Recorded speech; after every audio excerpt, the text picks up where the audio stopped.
Hello friends, welcome to AH times. Friends, మన యొక్క AP రాష్ట్ర వ్యాప్తంగా మనకేంటంటే రేపటి నుండి ఉదయం 10 గంటల నుండి మధ్యాహ్నం 3 లేదా 4 గంటల వరకు బయటకు రాకూడదు, జాగ్రత్తగా ఉండండి, ప్రమాదం అయితే మంచు వచ్చింది. అయితే మనకేంటంటే మరో 2 రోజుల వరకు మీరు ఈ జాగ్రత్తలు అయితే పాటించాలని చెప్పేసి మనకైతే చెబుతున్నారు. అయితే ప్రభుత్వం కూడా రెడ్ అలర్ట్ జారీ చేశారండి. అయితే ఎందుకు జారీ చేశారు, ఏంటి, దానికి సంబంధించిన పూర్తి వివరాలు మీకు స్టెప్ బై స్టెప్ ఎక్స్ప్లెయిన్ అయితే చేస్తాను. ఈ వీడియో మీకు నచ్చినట్టయితే లైక్ చేసుకోండి. ఛానల్ను సబ్స్క్రైబ్ చేసుకుని వారు వెంటనే ఛానల్ను సబ్స్క్రైబ్ చేసుకుని ఫాలో అవుతుండండి.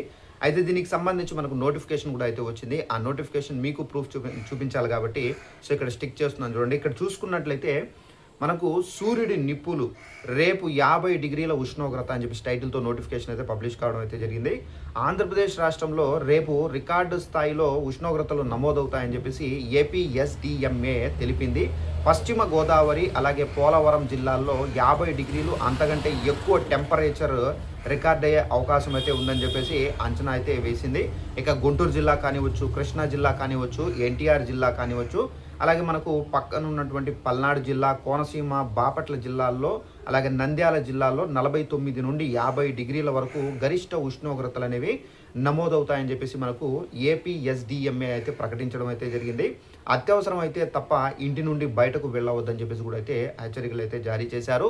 సో ఫ్రెండ్స్, చూసారు కదా, మన యొక్క ఏపీ రాష్ట్ర వ్యాప్తంగా మనకు కొన్ని జిల్లాల్లో వర్షాలు, మనకు కొన్ని జిల్లాల్లో ఏంటంటే తీవ్రమైనటువంటి ఎండలు అయితే ఇప్పుడు ప్రజెంట్ పరిస్థితి.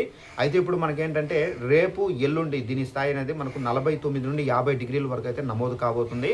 అయితే బయటకు వెళ్ళడానికి మీరు తప్పనిసరిగా క్యాప్స్ కానివ్వచ్చు. సో ఈ విధంగా ఏంటంటే బాడీ అనేది డిహైడ్రేట్ కాకుండా మీరు జ్యూసెస్ కానివ్వచ్చు. ఇక మనకు నీళ్ళు అనేది అత్యవసరం. ప్రతి ఒక హాఫ్ అన్ అవర్కి మీరు నీళ్ళు అనేది తీసుకుంటూ ఉండాలి.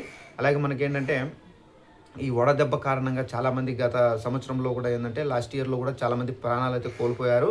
సో ఈ ఎండ హీట్కి ఆల్మోస్ట్ ఇళ్లల్లో ఉంటేనే ఎండ తీవ్రత అనేది, ఆ వేడి అనేది ఎక్కువ మనకు స్ప్రెడ్ అవుతుంది. సో దీని కారణంగా మనకు జ్వరాలు కూడా అయితే వస్తున్నాయి. సో జాగ్రత్తగా ఉండండి. చిన్నపిల్లలకు మోస్ట్ ఇంపార్టెంట్, చిన్నపిల్లలకు అలాగే వయసు అంటే ఎక్కువ ముసలి వారు ఉంటారు కదా, అలాంటి వాళ్ళు కూడా కొంచెం ఎండలో తిప్పకండి, ఎందుకంటే జాగ్రత్తగా ఉండండి.